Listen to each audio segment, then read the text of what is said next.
So the Japanese reaction to the new Godzilla has been to call him fat.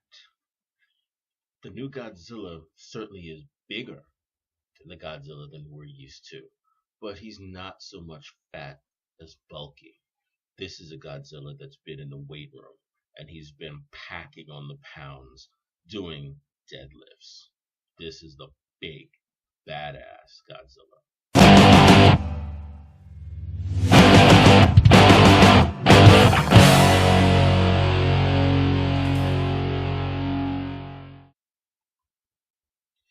So the question is, how do you make a classic monster movie that feels like a classic monster movie with a classic monster movie plot and knowing the expectations of the fans still make it a big epic production? And the answer is apparently you make it about the people. Godzilla, the 2014 American update of Godzilla, stars Aaron Taylor Johnson as a Navy bomb expert. Um, in any other movie, this is a character that would have been the typical angry young man character, but here he's presented as a reasonable, sympathetic character who is intensely motivated by family. So far, this is absolutely my favorite performance by Aaron Taylor Johnson. He's very good in the film. Aaron Taylor Johnson, in case you didn't know, he's Kick Ass from the movies Kick Ass. And he's way better here than he is in either of the two Kick Ass movies. The villain of the film, well, the villain of the film is a big giant monster, but you knew that already. Which one? Spoilers. Um, Mentor. The mentor character in this film is Bryan Cranston as Aaron Taylor Johnson's dad. This is, of course, Bryan Cranston from Breaking Bad. Now, the trailers make it look like Bryan Cranston is the star of the film. He's not. He's the mentor. He is the mentor character to Taylor Johnson as his son. He's also a sympathetic person who is driven to find answers. Cranston is excellent in the part. He's really good. I mean, it's like he just stepped right off the set of Breaking Bad and didn't miss a step in terms of his acting chops. He's great in the film. The allies in the film, basically the NATO forces, well, they are described as the NATO forces in this film. I don't think I saw a single NATO force that wasn't American. NATO is not just the US. NATO is like a whole bunch of primarily European allies. In this film, it's basically Americans waving the NATO flag. And Ken Watanabe is a Japanese scientist who's also researching the phenomenon that turns out to be these big giant monsters.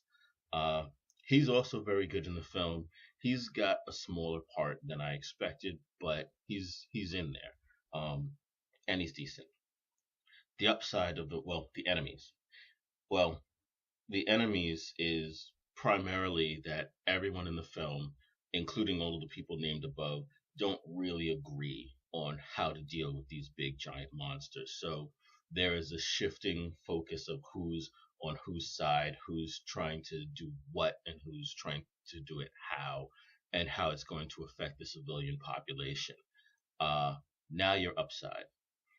This is a movie that knows exactly what it is and exactly what's expected of it. It focuses on the people, it focuses on the human characters, and the acting is top notch from top to bottom. There is not a flat performance in the entire film. The plot is exactly what you expect it to be without being predictable. There are a few curves that are thrown at you, but it is basically get some big monsters in a city and have them start fighting and wrecking shit. You've seen this a million times before, but since you know that's what's going to happen, the actual story they tell is a story about the people, and that's different. That's not quite as predictable as you expect. There's a lot of suspense set pieces in the film that are actually quite well done. The score is outstanding. The score is basically the film. knows that it's expected to be a big epic summer blockbuster, and it has a score to go right along with it.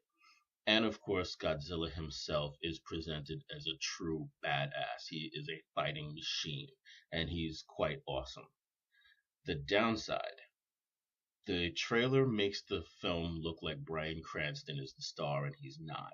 And when you realize that he's not going to be the star, there's a moment of confusion as you almost think you've wandered into the wrong film. It was a mistake of the trailer, not the film, to present you with that false sense of who you were going to the film to see. Um, they shouldn't have done that. They should have focused the trailer on Aaron Taylor Johnson because this is his movie. Um, the film focuses so much on the people that there is actually less of Godzilla in the film than you might expect. This isn't that unusual if you've seen a lot of Godzilla films from the past. It's not that unusual. So it's not that much of a downside for me. And finally, the film offers a theory as to why Godzilla has come back, but it doesn't go anywhere near explaining how. So that is completely ignored in the film. So for a score, the question is, do we give this movie 4.5 stars or 5? I can't fault a film for something that the trailer did. So Bryan Cranston not being the star can't bring this down. Now the only true fault is that Godzilla needed more screen time, but the screen time he had was used quite well. Kind of like the way they used the Hulk in the Avengers movies. He's there, he busts shit up, and he's gone, and every appearance of his is impressive. And finally, when Godzilla is not on screen, Aaron Taylor Johnson does carry the film quite well. So, with the awareness that this may be a bit of a fanboy response, uh, I'm gonna go all the way with 5 stars with this. The King of the Monsters reigns supreme.